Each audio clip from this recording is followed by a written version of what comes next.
Hello Internet, my name is Jack, and today I'm going to show you how I built these.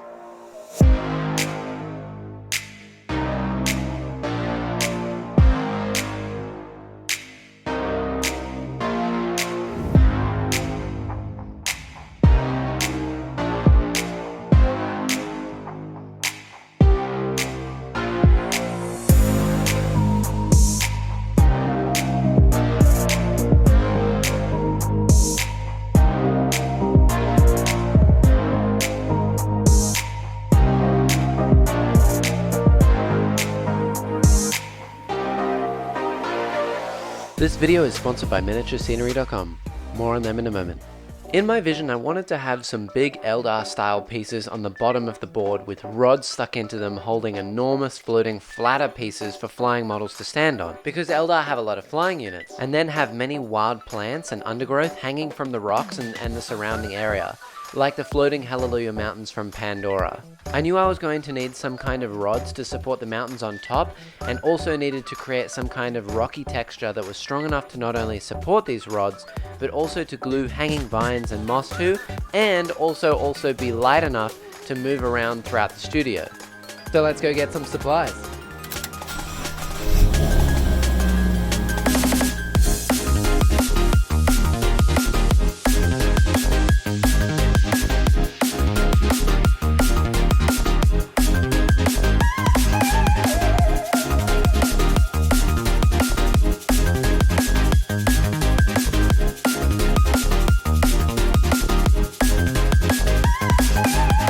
I might have got a little carried away on the way there. Woo!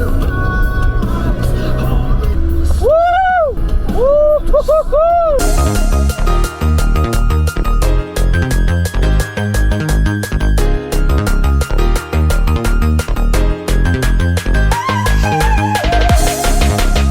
of these. Probably need a couple of these. On the second thought, we'll get this one. Yes. A heap of these boards. Some of these. Two of these bad boys.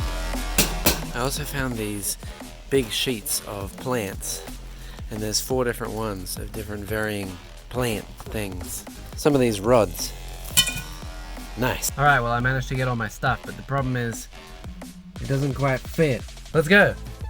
Okay, so for this tutorial you're going to need a heap of foam board, a few different types of fake plants, a single Bunnings bucket, a few bags of plaster of Paris, grey and white spray paint, I use Rust-Oleum, some PVA glue, some contact cement or contact fix, some good old flour, some kind of base, I use EPVC, a paintbrush, a Stanley knife, some rods to support the rocks, don't throw those ones, some toilet paper, a sponsorship from Miniaturescenery.com, a singular cat,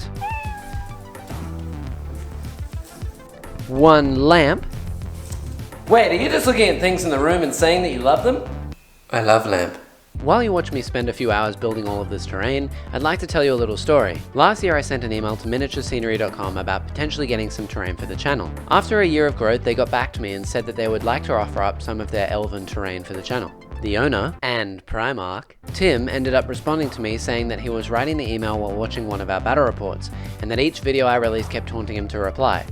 After some chatting, he sent me this terrain and even spoke to me about his love for chaos and offered that if I need anything else, I shouldn't hesitate to ask. Now I just want to say that for someone to do this for a channel with 550 subscribers at the time of filming this is an incredibly generous offer, and also quite risky as there is no certainty that it would even pay off for him. So I want to say an enormous thank you to Miniaturescenery.com and specifically Tim, and that if you haven't already checked out their products, then from the owner and Phoenix Lord of Barnyard Wargaming, do it for Tim.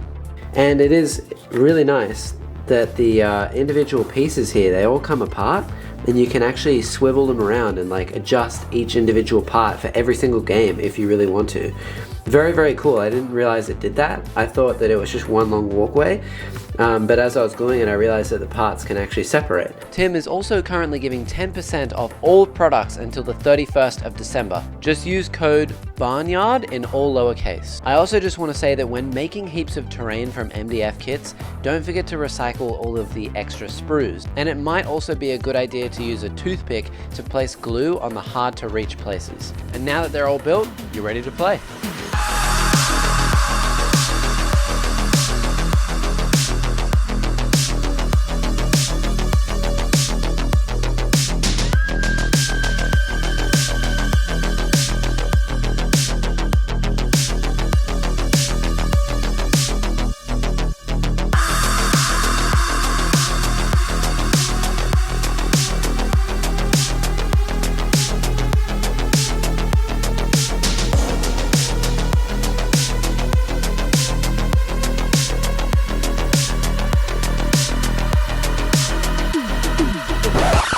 It also says on the instructions that you can sand the gems to make them nice and round many times. These parts can be sanded and filed to shape for a more gem-like appearance. Once again, these parts would look way cooler if you just sand them a bit. Just saying. It will of course look way niftier if you remove the pieces and sand them. Again with the sanding, really it will make your model look much better. I think we get it, Tim. I didn't sand them. Alright, so now that the terrain has all been built, which took me I think about 2 days, which I probably said already, I'm going to put the rest of the pieces on this nice foam board, which I believe I'm going to speak about at the beginning. But it basically, if you can find ePVC, I recommend you get ePVC, with expanded PVC sheet. I could not get that, I could only get this weird foam board texture thing, but it should cut relatively nice. And I'm going to put all the pieces on this so that I can slide the pieces around the board without having to, you know, pick them up or scratch the mouse pad material that I have, and also attach some other rocks to the board as well to add a bit more texture around the flatter parts of the bottom of these pieces.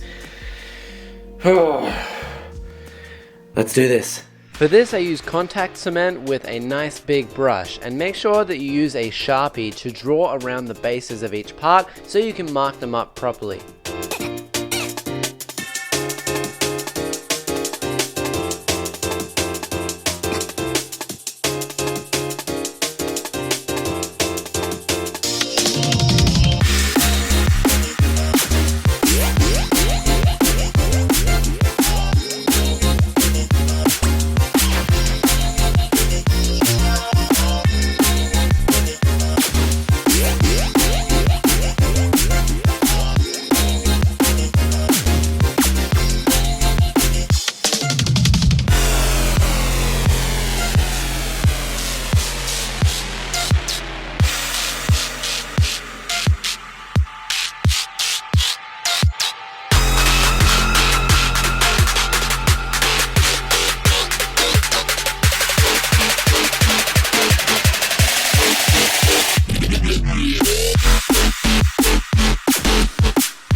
Looking pretty good.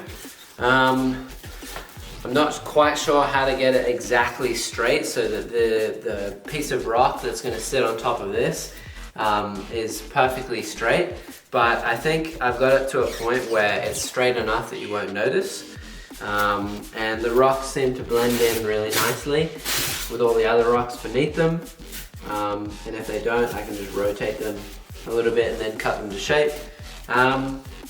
And now we have a big stick.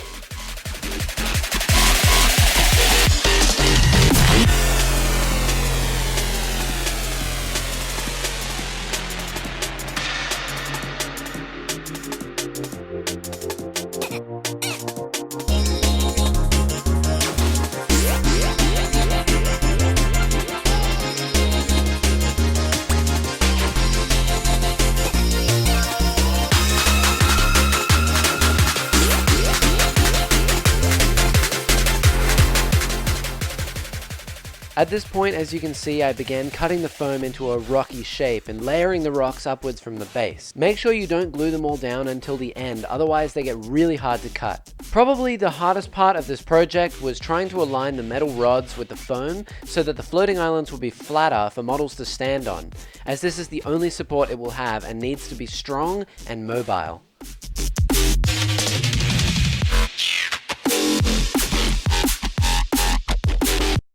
Well, I regret everything. Jesus.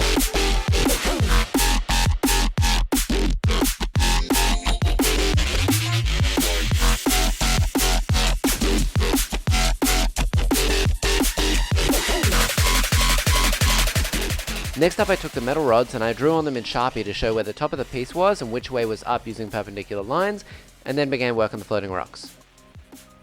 Alright, now I'm up to the stage where I'm going to make the top half of the floating mountains, because I've already made the bottom part and I have marked out, as you saw on the poles, which way they face and the height that I need them at. So now I just have to build up like a top half, and I think I'm gonna build it up from upside down so I can get a nice point on the bottom and then just slot that onto the stick.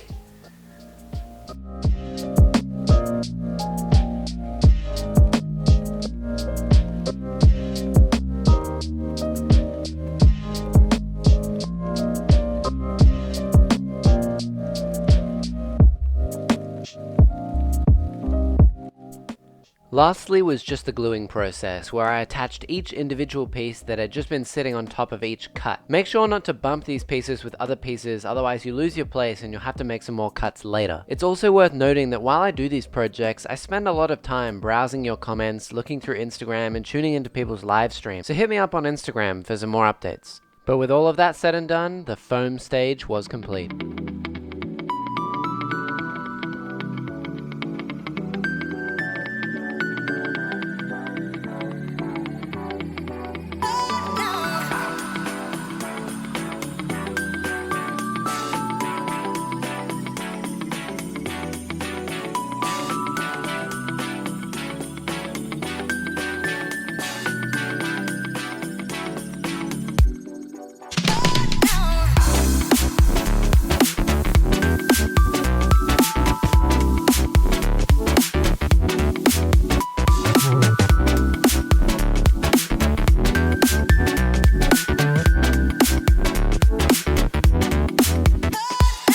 Once that was done, it was time for the final layer, which was a layer of Sculptamold, which I decided to make myself from plaster of Paris and toilet paper. When you do this, be sure to use a nice open area that you are not afraid to get messy, so I suggest a garage. Right, well, here we are. Welcome to my garage, my garage, as the English would say, or garage. As you can tell from this very Australian setup we have here, we've got our Coles brand toilet paper. I'll give you a walk around in a minute. That's enough out of you. I'll leave a link to a tutorial below, but basically just add equal parts of shredded toilet paper, plaster of Paris, and water to a bucket, stir it all together to make a paste, and slather it on with your hand. I'm certain it had something to do with the consistency, but some batches dried insanely quickly and became unusable, and other batches were very sloppy and took ages to dry. Due to them being so wet, the foam sheet pieces the Sculptamold was sitting on was absorbing the water and lost a lot of its strength until it dried again, shredding and warping the bottom of some pieces, and in some cases even causing mold to grow over the week that they were drying. So if you do this yourself, keep a watchful eye.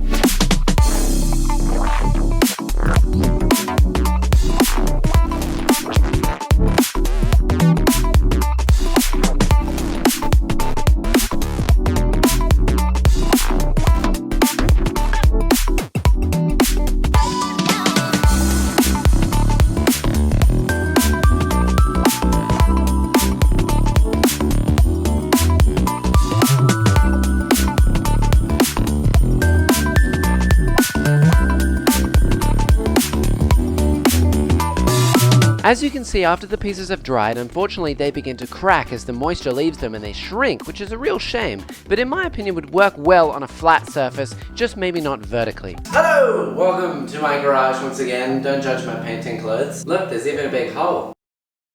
Are you sure about that? I have the mixture ready to go, it's sorted. I just need to paint it onto everything, and then we are finally done. The final step is brought to you by Guy from Midwinter Minis. If you haven't seen Guy yet, I'm not sure how you found me, but go check him out. Which is adding a layer of a mixture made with flour, PVA, water, paint, and a bit of salt to stop the bacteria. I layered this layer onto every single piece. However, if you are going to do this yourself, I suggest you only layer the foam, as the plaster wasn't absorbent enough and everything just ended up peeling off. I'm not sure if it was the consistency or the weather here in Australia, I'm not sure, but while you sit there and watch me build this, I want to let you know that while I was building it, I posted some pics on Reddit, and you guys came back with some really helpful advice.